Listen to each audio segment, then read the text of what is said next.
Welcome back to the Marvel Timeline Rewatch, where we cover all the Marvel Cinematic Universe movies, one-shots, TVs, and shorts. This week we have Avengers: Age of Ultron, directed by Joss Whedon, starring a lot of different Avengers. Yep. Release date was May 1st, 2015, and the timeline date was April 28th, 2015 to May 6th, 2015. And then the post-credits have two different dates, May 9th and May 28th. So we'll remember that for later. We might cover it again. As always, I'm Justin, here with my co-host, Jacob. How are you doing? Yeah, doing pretty good. Excited to get back to it and wrap up our phase 2, or what we're calling phase 2, with this movie here. So yeah, we got to talk about that briefly, because the Marvel phase 2, well, we messed up with the phase 1 too, because we added Captain Marvel to phase 1, or season 1. We can just call them seasons so we don't really confuse them, I guess. So season 2 for us is not going to be exactly phase 2 for the Marvel Cinematic Universe, because after Age of Ultron is Ant-Man. We've included that into season 3, whereas Marvel puts that in phase 2. I don't know why they didn't just end it with the Avengers. And there's only really one mention of Age of Ultron in Ant-Man. Yes. They could have just literally put this before Age of Ultron. Yeah. Theory. Yeah. No, they could have. I guess that's the reason why, because there's a point in this movie where Scott talks about how, or I'm sorry, in Ant-Man, where Scott says, why don't we just go get the Avengers? And they talk about, well, they're disbanded for one, but two. And I think the only other part that would get a little fishy is when Ant-Man has to go steal the reactor from the S.H.I.E.L.D., because then S.H.I.E.L.D. is back by then. Right. Or it's an Avengers facility, but... And Falcon's there, and okay, there's a couple different reasons. We'll talk about that next week in Ant-Man. Yeah. So Justin's 5 fun facts of the movie. Yes. So we've talked about different names of movies on how they filmed it. To keep production a secret for this one, the working title of the film was called After Party. Oh, okay. Which they kind of have an after party. Well, they have a party in this movie. Yeah. Scarlett Johansson was pregnant during filming. So many of her scenes were actually scheduled early in the filming, and then they used CGI and 3 different stunt doubles to do most of her scenes later on. And then if she did have to do scenes later on, they CGI'd her stomach. Okay. Which they actually had to. I guess Chris Evans, basically the Avengers plus Scarlett, basically the Avengers had to come back and do several reshoots after filming. So, Thanos was considered the next villain of the Marvel Universe before Ultron, but Joss Whedon decided against him in favor of Ultron, quoting, "We have to stay grounded. It's part of what makes the Marvel Universe click, the relationship to the real world. Thanos is not out of the mix, but Thanos was never meant to be the next villain. He's always been the overlord or villain of villainy and darkness." Of course, he ends up being the next big bad guy. Yeah, and I think that makes sense. It's kind of a series of 3. There's Loki, and then Ultron that got, I guess, a little worse, and then you have the ultimate villain in Thanos, and even in the first Avengers movie, Thanos is working in the background, giving Loki the army, giving Loki all this stuff that he goes and does. So yeah, he's always been the overarching. I mean, villain. if you really think about it, even with the first Avengers, Thanos is there. He's been in movies and, well, not movies. Well, he was in a couple movies. He made some cameos, and some post-credit scenes. They're working him into the universe. So you're thinking, oh, well, he might be the next villain. And then Ultron here's Ultron. Yeah.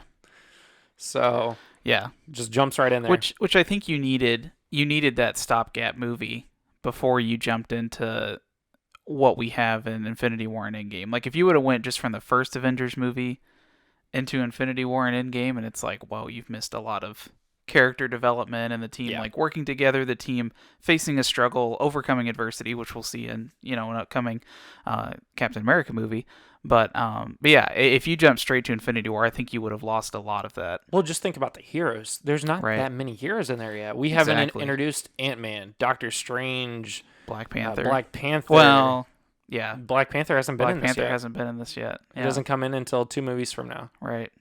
So there's a lot of people just missing. That's right. They talked about Wakanda in this, but they didn't say Black Panther. Yeah.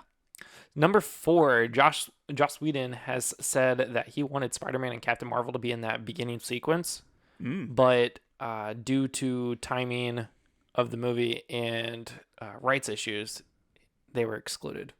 Which would have been interesting. That would have been technically the first Captain Marvel sighting in the universe, even though we obviously saw her way back when in the 90s. But this would have been the actual first mention of it. And I'm almost happy they didn't, or they decided to do that instead, because I think her appearance back in Infinity War Endgame, that realm, is so important to that storyline and what she brought to that. It would be, I don't know, it would be weird if she like made a random appearance and then didn't return until then. Like, I feel like that whole mystique of who is she, where is she from, when's she gonna come back, really played well. And why would they have needed her? Exactly. I mean, she didn't come back for the Battle of New York. Why would she come to take the scepter from the Hydra in Sokovia? Like, it would not make sense. Also, Spider-Man being in it wouldn't. I'm glad that his first scene was in Civil War. I agree. In the scene that he wasn't. And again, and I think that's a perfect time to introduce him. If you introduce him now, then everybody knows about Spider-Man. See, the whole thing about Civil War was that you're bringing in superheroes that maybe the other team doesn't know about. Yeah. And then, but if you introduce Spider-Man, then when Civil War comes around, they know who he is. Right. Like, so, yeah. Right. So Aaron Taylor Johnson, who plays Quicksilver, and Elizabeth Olsen, who plays Wanda, worked back-to-back movies. So they were initially playing husband and wife in Godzilla in 2014, and now they played brother and sister in this film a year later. That's interesting. And when I heard that when they were cast for this, they both consulted with each other to make sure that each other were cool playing brothers and sisters before, because of that role in Godzilla. Interesting. Yeah, and it took me, and I was yesterday years old when I actually figured out Elizabeth Olsen is related to Mary-Kate and Ashley. I always thought she was. I just didn't know how it worked. Yeah. But yeah. And in fact, Mary-Kate Olsen played a couple scenes as a double for her to stand in on different things. Okay. Interesting. So I saw that and I was like, wait, no, they're not. I was like, wait, Mary-Kate and Elizabeth, that doesn't make... No, it's Ashley. So yeah. Couple plot holes that I found in the movie. Okay. And by I mean ChatGPT, because I figured if you're going to get meta with this, the movie about AI turning evil, I had to use AI to get some information. Isn't it scary, though, to think artificial intelligence caused all of this in this movie, but we're kind of not heading in that direction with full force. But 8 years later? Yeah, like we're now getting into the artificial intelligence realm, and it is a little, frightening. We might see Age of Ultron here soon in real life. Know. We'll see. So, vibranium knowledge. In Black Panther, they made it seem like nobody in the world knew about vibranium except for like Howard Stark with the shield. That's the only vibranium in the world. And apparently that was the only vibranium they got out. Yes. Now all of a sudden everybody knows about Wakanda and the vibranium, even though Wakanda hasn't come out and be like, we're big and bad Wakanda over here. We're not poor. Because they have that force field that makes them look like they're not even there. So how does I don't know, it's the biggest, like, not secret. Like, so how is Ultron aware of Wakanda specifically to target and obtain vibranium? That might be a little bit more explainable, because it's plausible to think that S.H.I.E.L.D. had information on Wakanda. I guess they... And then when Ultron hacked the system, like, if because he read all their files. I don't know if S.H.I.E.L.D. even had... Because they were confused that they were like, Wakanda. Yeah. I don't know. I would think they know what's going on, but I don't know. Multiple scenes we saw Quicksilver be able to, like, stop bullets coming through and, like, oh, look at that. How come he didn't just, like, move the bullets when Ultron was shooting them at the end of the movie? So he sacrificed himself when he could easily just went, whoop, and threw the bullets away. Yeah, the power of speed is always an interesting discussion, because, like, how fast are you? You know, are you fast enough to stop the bullets? Because time is still, it's not like he has stopped time. Time is still moving. So he is just moving a little faster than time at that point. So is he fast enough, like you're saying, to move the bullets?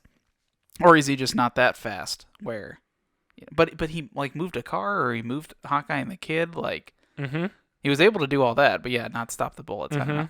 Because then, I know this isn't MCU, but then go to the X-Men side of things, where they have a Quicksilver-esque character who then comes back into WandaVision, and he is able to move bullets, like do all that stuff. So, but they really play it up about him being in slow motion and like his actions, and they do a little bit with Quicksilver when they're on the boat with Ulysses Claw, but then they never do it again. Yeah. So I just thought that was interesting. Ultron, if he's so smart and can like basically create a plan for global extinction, how come he didn't really think about how the Avengers were going to destroy his plan and like build things into it where they couldn't destroy it? Yeah. If that makes sense.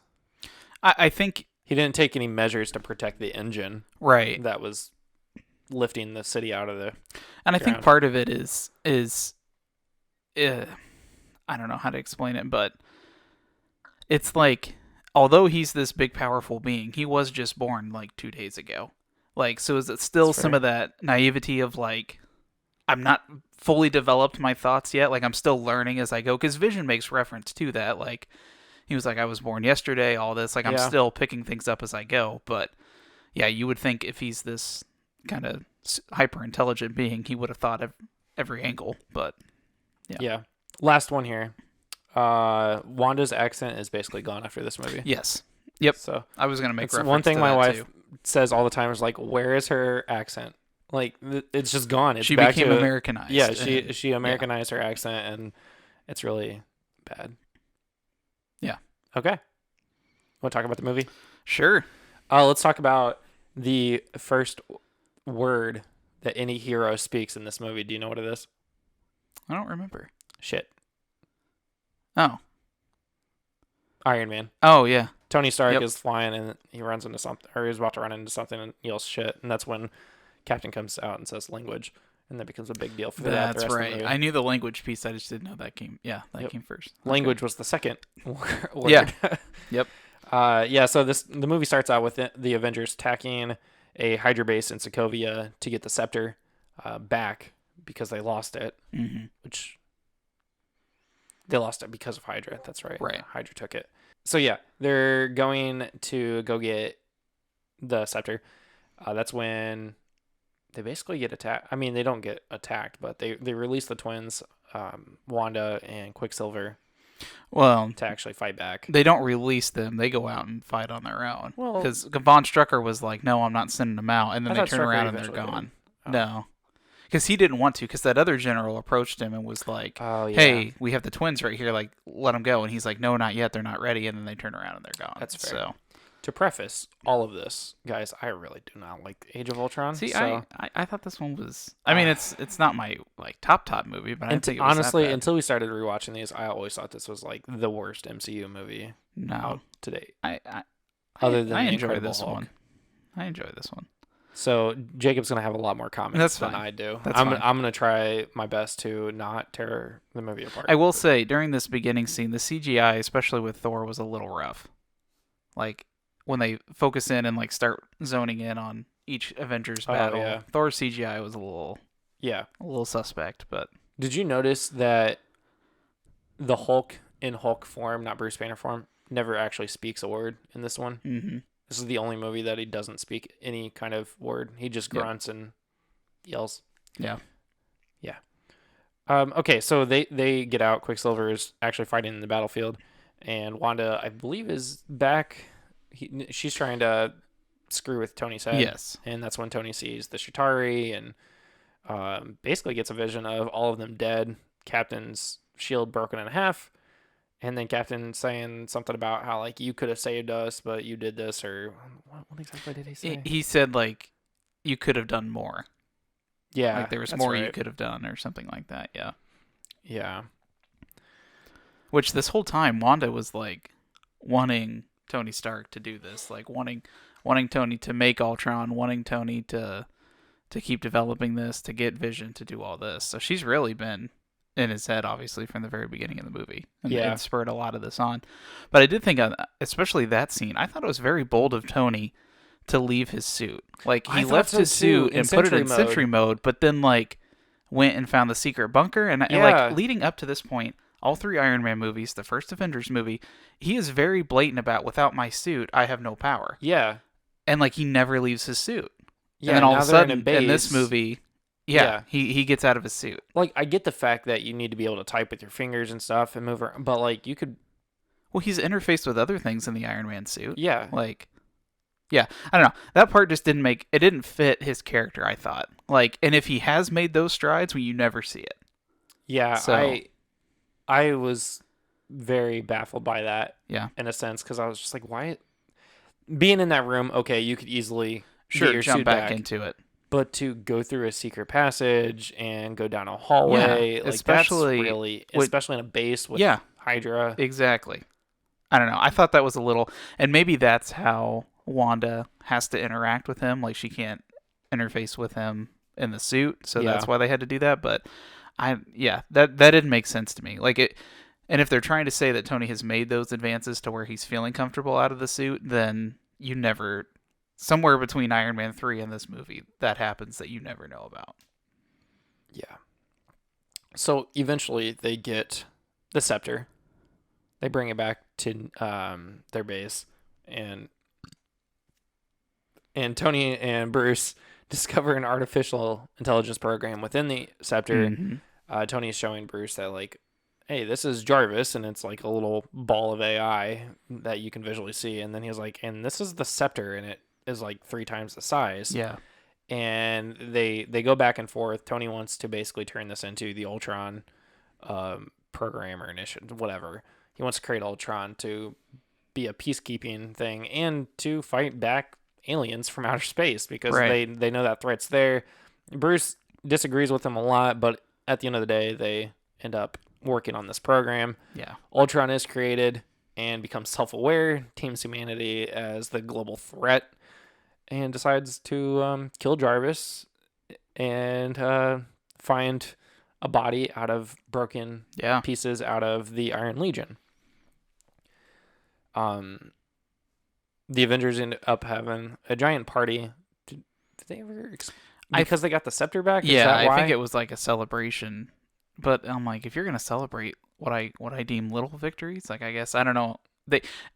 If they had been, like, leading up to this point, again, that was never explained. Like, if they had gone through a lot of trials and tribulations to get to I mean, this movie just went right into the action. Right. So you're left catching up. And the party was a lot of, like, war vets and different things that were there, and so I don't know if getting the scepter and the party were necessarily related, but yeah, that was interesting. So different things that happen at the party. Thor and Tony go back and forth on who is better, whose girlfriend's better. Yes. All the thing what Pepper Potts is doing, what Jane is doing. I thought that was funny. Rhodey tells a joke, doesn't really land with the other Avengers. He goes and tells the same exact joke to a bunch of random people, and they find it hilarious. And you get I knew that was a good story. Yeah. Like, he's constantly playing second fiddle to everybody. Yeah. Like, well, I mean, it's warranted. What is he? He's a man in a suit that he didn't even create. Right. So he's just a warrior at that point. Yep. Of course, you see Stanley. This is Stanley's appearance. What's his appearance? So he's a war vet that's telling drinking stories with the other vets and Thor and Captain America, and Thor gives Captain America some Asgardian alcohol that's probably very potent, and it actually gets Steve a little drunk. Yeah, it got Steve a little drunk, and then all the vets want some, and Thor's like, no, and then Stanley's like, I survived, or he was like, we shouldn't have been at the beaches of Normandy, but we were, or something like that. So then Thor was like, okay, fine, gives it to him, and then, like, immediately everybody gets Excelsior. Yeah, they just get hammered. Yeah. So no pun intended. But I did want to touch on the Thor Tony talking about their girlfriends piece, because you later see in Thor Love and Thunder that him and Jane are, like, on and off again fighting. Yeah. So, like, at this point, are they actually on or off? Like, or are they on or are they off? And is he overcompensating? Like, exactly. Oh yeah, no, we're great. Like, we're great. Yeah, because they'll never know. Like, terrible. Right. That's that exactly. And when you watch it the first time, you're like, oh, you don't think anything about it. Oh, they're still together. Wonderful. And then you see Love and Thunder, and you're like, oh, maybe they aren't. Like, yeah, and maybe he's covering up for that. So I don't know, something interesting. That's We'll have to think about that timeline. When I know up to Love and Thunder. Yeah, we'll have to go like run the dates, but yeah, because now we actually know the dates. Right. So, all right. Other things. Natasha's bartending for whatever reason, I guess. And her and Bruce have an awkward like, will they, won't they, kind of. yeah. talk. This whole movie, and then They never do touch it. up on this ever again after this movie. It's so Yep. weird. Steve actually encourages the relationship, so that's interesting. The hammer lifting. This is the best part. Mm-hmm. Mjolnir. Everybody. They're all not toasted, but they're all pretty well Yeah, drunk, and they're all talking about being worthy. And so Hawkeye thinks that he can trick the hammer to lift it because he's like, oh, I've seen you do this a lot of times. He doesn't move it. Tony gets in there and fails. He actually tries to use the hand of the Iron Man suit. mm-hmm. Then he gets Rhodey in there to do the same thing. They can't budge it at all. Bruce tries and fails. He starts screaming and he's like, oh, just kidding, guys. Yeah. He was trying to get angry about it. Which I don't think the Hulk could have picked it up either. you don't think so? No, because I thought didn't in the first Avengers Thor put his hammer down on the Hulk Yes, and he couldn't move? No, so. he tried to like grab it and he couldn't. He was Yeah. mad that he couldn't actually That's right. Yeah. lift it. Steve budges it, but he's not worthy yet. Yeah, exactly. The yet piece. It was Thor looks so worried. He was like, yeah, you're not worthy. right. Which they didn't. I don't know if this was always the plan, but like this little piece is a nice foreshadow to Endgame. For 3 years later, Right, where where Cap does wield the hammer. And again, what changes his worthiness between then and then? But that's beside the point. Well, I mean, if we really want to overlook everything here, Civil War, he fought for the greater good, not Sure. what everybody wanted him to do. Fair. He sacrificed basically his entire like life. I mean, he sacrificed being Captain America to do what was right. He did a lot of different things and just continuously got better. He budged it. I think he could have lifted it potentially. Well, and you could tell he kind of stopped. Like he lifted and he was like, "Oh, okay. Like Yeah. I can't do it." So, but by the end, he got into the fight when it was just the three of them against Ultron or against Thanos. So it wasn't him just strapping up to fight Thanos by himself. So yeah, and then Vision later comes in and just picks it up and hands it right to Thor. Wields it immediately. So, yeah. So yeah, this is where Ultron comes in, breaks up the party, says that there's one path to peace, and that's the Avengers' extinction. Everybody looks worried. They get into a massive fight in Stark Tower. I mean, he might not be wrong with that idea, and I think you see that play out later in the MCU. It's like, like while we're thankful that we have the Avengers to stop like these big threats, like again, you do nothing with what happens as a byproduct of that. I mean, if you really think about it, Tony and Bruce created Ultron. Yeah. They're the reason Ultron existed and almost had a global crisis event. Right. And then all the other movies, Civil War, Endgame. Yeah, and that's what I'm talking about. Like, it's not like, and like having the Avengers, while that's a great like protector, it's also a big target. Like, because then you put a target of like an alien race is like, oh, I can beat the Avengers, so I'm going to go there and attack it. And it's like, I don't know. It's it's a double-edged sword, but it's more of a philosophical debate, I guess. Yep. All right, so Ultron finds Wanda and Quicksilver to recruit them into their plan. They go with them. Yeah, so Ultron says that him and Quicksilver basically damaged them physically, but Wanda is going to be there to actually tear them apart mentally and like emotionally, which if you're going to defeat a superhero, you might as well defeat them emotionally to really take them out of the game. And that's kind of what she does in that battle on the boat. Right. When they go figure out that they're after vibranium, so they go see Ulysses Claw in South Africa, I believe is where they went to. Yep. So they're on this boat. I found this part actually really funny. It's one of my favorite parts of this movie, the few that I actually had.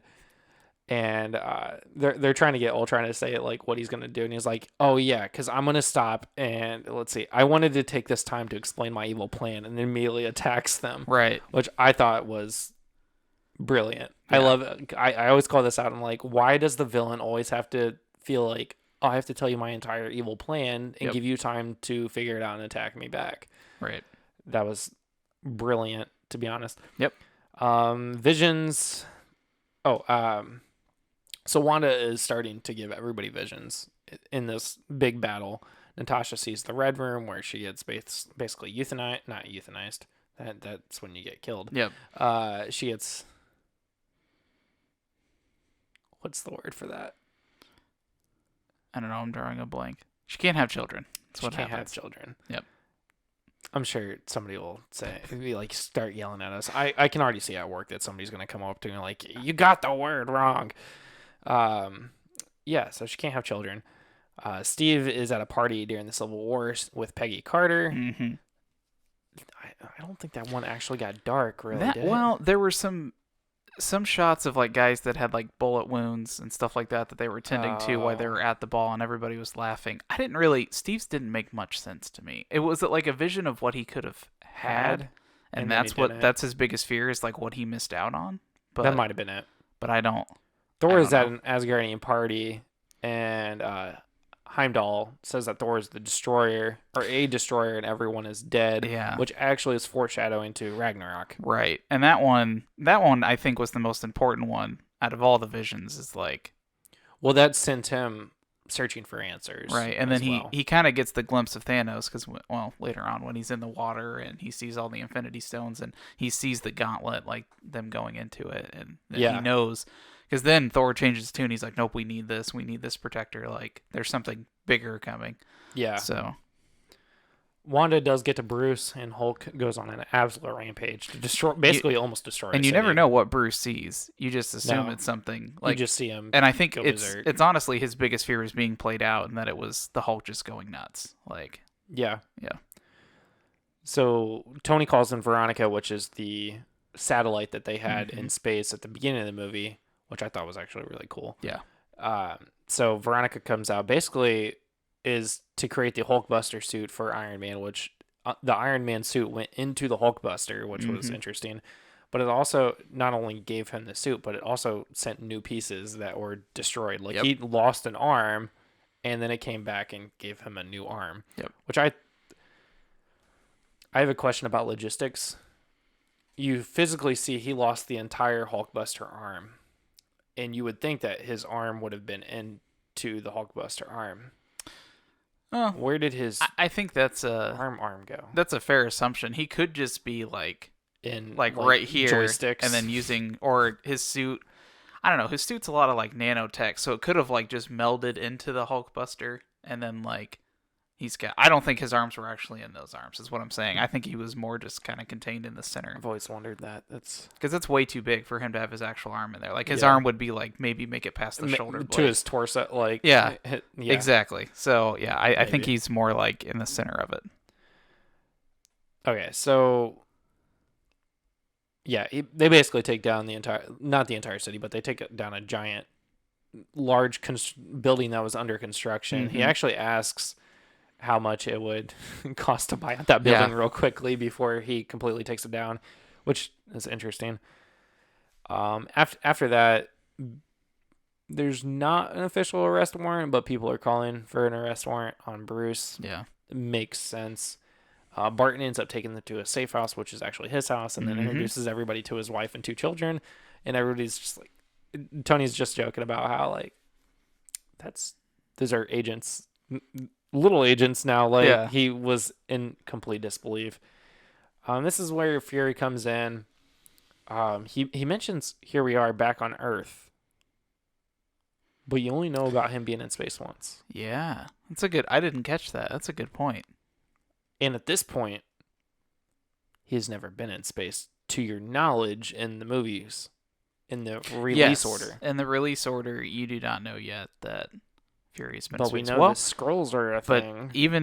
But that's what I was just about to say. Is this actually Fury, or is this a Skrull? Like, Also, I think Fury's a Skrull. I think so too. But fast forwarding a little bit in the movie here, I don't know why Steve isn't more upset that Fury went and rebuilt Shield again. because like If Cap was pretty upset about how everything went well, down. you see at the end of the movie where Quicksilver is saying, "So this is Shield," and Steve says, "This is what Shield should have always been," Right. or something like that. So maybe he's okay with Fury building Shield the way that Shield should be, and not Okay. Hydra. Okay. That would be my only guess. Is that Yeah. He had some pretty strong feelings about even what Nick Fury was doing in Shield. He had pretty strong feelings about. So that's fair, but he also probably saw with the Winter Soldier that Fury wasn't really. Once Fury realized what was going on, sure, he turned it around. Right. And also, well, yeah, we'll get there. But where do you find another helicarrier like that you just dust off out of storage? Like, I was like, how does nobody else know where that was? Like, well, was that one actually destroyed? Well, no, that wasn't one of the ones that had the Gatling guns. Well, no, but that was I assume it would be the same one that was in the Avengers. Was that one ever destroyed? Oh, maybe it was. I don't know. But to store it somewhere, I'm like, where are you gonna? In the water? I guess. I don't know. There's Fury's got so many like secret bases everywhere that he probably put it somewhere. But yeah, that's where him and Maria Hill went when he asked Tony if he could borrow Maria, and he's like, sure. And then she's yours anyway, right? Yeah. Yeah. So let's talk about the better half of the movie, because I think the first half is there's a lot of backstory. I get it. You got to build up to the end, and I know this movie sets up a lot, like the Sokovia Accords and everything. Really, it sets up Civil War. It introduces the Vision and a lot of different things.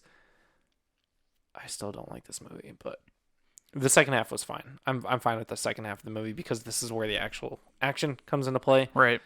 So we find that Ultron is trying to build a physical body for him to be in, not just the metal body, which doesn't make sense to me. If you're in a vibranium suit, well, I guess the new body would be made out of vibranium. Yeah, because it was interlaced with the cells. That's true. So maybe he doesn't have a vibranium suit yet. Yeah, because that's after he captures... Yes, because after he captures Widow and he like rips his old body in half right in front of her, that's when he gets the suit that's got like vibranium in it. Okay. Yeah. So they find out we find out that they're trying to do that, and they have the Mind Stone with them because they have the scepter from the attack in the tower. And this is where Wanda realizes like his evil plan of destroying Earth and everything in it. Yeah, because once they put the Mind Stone in Vision's body, it becomes a somewhat real person, and she can sense them and sense their and gets their that vision of the of the city falling and basically destroying all of Earth. Yep. So she freaks out. That's when they basically go against Vision or go against Ultron. Yep. The other one, the other baby. Yep. And yeah, basically starts working with the Avengers after the Avengers get the cradle. It is pretty interesting. So Ultron's plan here was to get a more human body to possess, to control. But then he immediately, once he loses it, flips the switch and he's like, nope, we're making everything like robotic. Like, I'm having this Iron Legion, like once I destroy the people of Earth, it's gonna be all robots. Like, I don't know when that switch gets flipped, because he makes a comment about it when they're fighting in Sokovia of like, you know, like moving towards a more robotic army and robotic people. So I don't know, maybe he got it taken away and he's like, forget it. Yeah. So they get the cradle out of a big battle, Mm-hmm. destroy more of a city. Tony and Bruce build a body for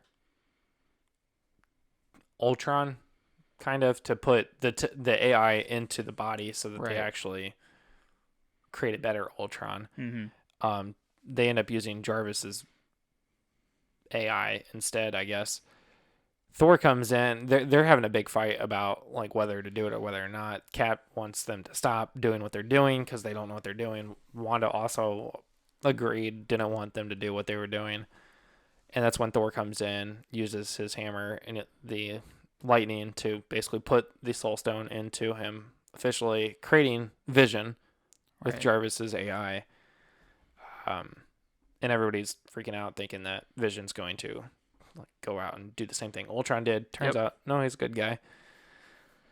Yeah, and that leads us right to the main battle. Yep. Ultron's plan was to lift a city called Novigrad in Sokovia. Using repurposed technology, he plans to basically drop it and cause a global destruction. Yep. Extinction event. And this is where the Avengers, with the help of Nick and Maria Hill, later on, basically they go into that final battle on the city that continues to rise. Tony doesn't actually really fight ever until the very end, but basically realizes is trying to figure out how to get the city to come back down. Finds that it's too high and into the air, while everybody else is fighting. The fight scene is cool. I do like the fight scene. Yeah. A lot of just mass chaos, and the scene where they're all in the church fighting to protect the core was visually appealing. I get that. Yeah. That's fine. But just, did you ever feel like it was just action to be action? I do feel like there hit a point where it was just action to be action. But like it's kind of like every Avengers movie. It's just like, oh my god, there's so much going on. There's just everything attacking, and that's every Avengers movie. I think it all started, like you said, in the first Avengers movie when they had that scene where all of them kind of group up in a circle, and you're like, all right, this is the team. Well, then they recreate that in the church where they're like, all right, now this is the team, and it's got Vision, it's got Wanda, and it's got Quicksilver, and they do that in different sections of Infinity War. They do it in game. Exactly. So that's their thing. But that's the Avengers movies. Yes. So yeah, and that's their thing. I thought the city battle I thought was really drawn out. Like, I don't know. I just thought there was maybe not necessarily a lot that like needed to have happened that happened. I think the most important piece was obviously Quicksilver dying, and then which could have been avoided. Like we already talked about. And then Scarlet Witch Wanda having the conversation with Hawkeye about like, he's like, well, this is my job and I'm going to go out here and I'm going to do it. And if you come out here, you're an Avenger. If not, you stay in here and I'll have your brother come get you. Like, yeah. And he didn't baby her. He was just like, look, this is my job. I have no powers, but I'm going to go out there and do it. Well, the entire time, him and Quicksilver were also just going back and forth at like subtle jabs at each other. And then, but at the end of the movie, he's like, he's kind of emotionally drawn to him. Mm-hmm. Especially after he dies, and he's just like laying next to him on the ship, going back down to Earth. Right. I thought that was interesting. That was cool. Cap's phrase of "if you get knocked down, knock him," or what was it? If you get knocked down, knock them back down. Yeah, something like that. And if you die, walk it off. Yeah. I thought that was a typical Steve Rogers cliche. thing. Like, I'm like, all right. Captain America does all those things. I know, but at some point it just gets old. I feel like he's just a walking dad joke. Yeah. Yeah. So they kill. I mean, they don't actually kill Ultron on the city. They brutally hurt him though. Yeah. What was it? Tony, or it was Iron Man, Vision, and Thor.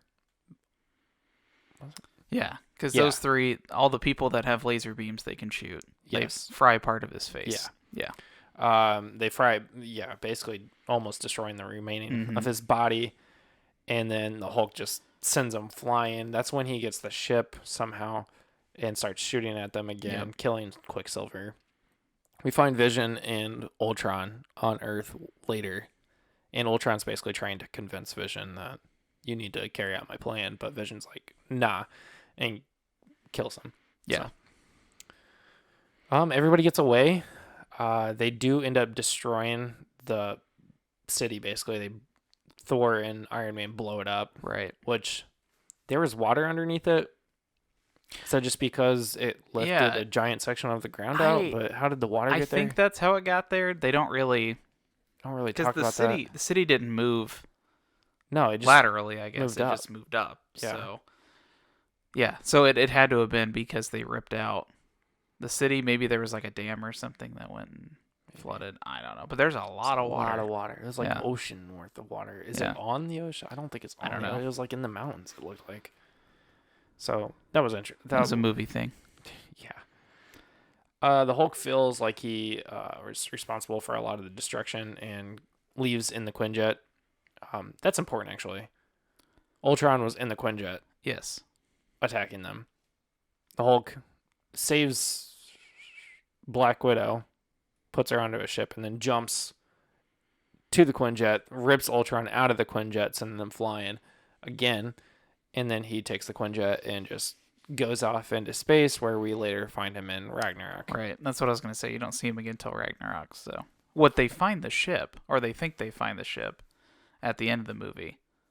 In the water, right? Yeah, in the water. So I don't know how Hulk goes. So he clearly like ejected himself out, and he probably got. They never explain that. No, they don't. The Avengers temporarily disband, except for that they find the Avengers disband. Thor returns to Asgard. Mm-hmm. Stark retires, quote unquote, and then the others just go their separate ways. Yeah, and that's when the new Avengers are formed, including War Machine, Falcon, Wanda, Vision, Captain America, and Black Widow. Yep. And then you get the Avengers, and the movie ends. Yeah. So you almost get your Avengers symbol, which they never come back until Endgame. Yeah, and they're not the Avengers. Which is amazing because it builds up for so long, and then in Endgame you finally get the Avengers symbol, and you're just like, yeah. Yeah. Yep. But no, I thought the ending was interesting because like everybody going their separate ways. Like we assume Hulk, goes and to an alien planet for Ragnarok. Thor goes back to Asgard, finds that Loki's like on the throne essentially. Trying to think what else. Tony's done. Yeah, Tony goes off. And Hawkeye goes back to his family. Yep. And then Black Widow and Steve have nowhere to go, so they go back. But yeah, they start forming the new team. Yeah, no, this movie set up a lot, like you mentioned, especially with Thor. If there was one character you wanted to pay attention to out of this movie, it was Thor, because he's the one that really ties Thanos back into it, and then the rest of his movies kind of jump off this point. Well, you get a new director for Thor. Yes. You get a new storyline for Thor, yep. and it becomes a whole different thing. Mm-hmm. Yeah, post-credit scene. Thanos just basically getting into a vault to get the gauntlet and says, fine, I'll do it myself. Which didn't make a lot of sense to me, because it's like, what happened to make him say that? Right. It was because the only connection is with Loki. And Loki failed, but that was a while ago. So then he has no connection with Ultron. That you know of. In fact, that Ultron was actually trying to use the stone himself. Right. I don't know. Maybe somewhere along the lines he was like monitoring activity and was like, I don't know. But then he also doesn't do it himself, because then he sends out his little clan first. And maybe he should just talk about his plan in general of like, I'm going to set out to go collect the stones instead of people bringing me the stones. Right. Or maybe like his whole like like solving the population crisis across the universe. Because Ultron failed. Because Ultron failed to, I guess, make peace on Earth. And Thanos' thing was like, I want to make peace by just wiping people out. So yeah, I don't know. That's a loose connection, but it's something. Yeah. Well, that wraps up season 2 of Marvel Timeline Rewatch. Next week we will have our seasonally end of the season Timies Awards. Right. Where we'll talk about best actor, best supporting character, all the normal things. We'll talk about our rankings of each of these season 2 movies and how they kind of line up with season 1. Yeah. And then maybe talk a little bit about what's coming up with Secret Invasion. Maybe a little bit of theoretical stuff that might be coming up. Yeah, there's been a lot that Marvel has put out about upcoming series and stuff like that as well. So lots there to talk about. Yeah. So until next week, be sure to follow us, subscribe. I always try to say this at the beginning of the episode, and then I always forget, because at this point, everybody's skipping past this last 30, 45 seconds or so. So if you're still listening to us, please subscribe to our podcast. Please leave us a rating and a comment, preferably. Would be great if you left a comment I'm willing to read good comments. Do not leave bad comments. Well, unless you leave us a 5-star with it. I do think I'd love to hear other people's opinions on some of the stuff we bring up, because I'm sure we miss things, or I'm sure people have interpreted things differently. So I'm always curious to hear other perspectives. Email us at Timeline Rewatch. Hit us up on social media at Timeline Rewatch. Leave us a comment, like I said, with your perspective, and we'll be happy to read those things on air. Yeah. Well, we can leave your name out if you want to be anonymous. Sure. But if you don't, then we'll say your name. TimelineRewatch.com. You can catch our videos and stuff on YouTube. All the things. Yeah. So until next week, have a good one.